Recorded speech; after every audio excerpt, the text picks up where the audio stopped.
आता बातमी स्वाभिमानी शेतकरी संघटनेसंदर्भातली आहे। स्वाभिमानी शेतकरी संघटनेत हकालपट्टी केल्यानंतर रविकांत तुपकर आज आपली वेगळी भूमिका जाहीर करणार आहे। शेतकऱ्यांच्या प्रश्नांसंदर्भात ते आता वेगळी संघटना काढण्यावर ठाम असल्याचंही कळतंय। रविकांत तुपकर यांची आज पुण्यामध्ये पत्रकार परिषद होणार आहे। या पत्रकार परिषदेमध्ये ते काय बोलतात याकडे आता सर्वांचं लक्ष लागलंय।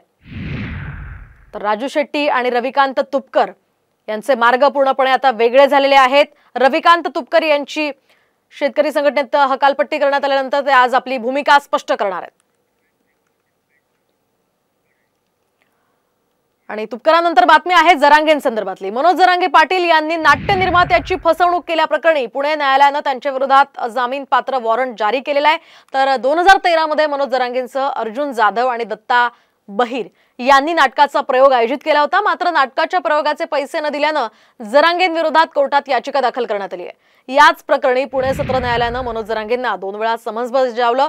मात्र आंदोलनामुळे जरांगे न्यायालयात हजर राहू शकले नाहीत आणि त्यामुळे त्यांच्या विरोधात आता अटक वॉरंट जारी करण्यात आलाय।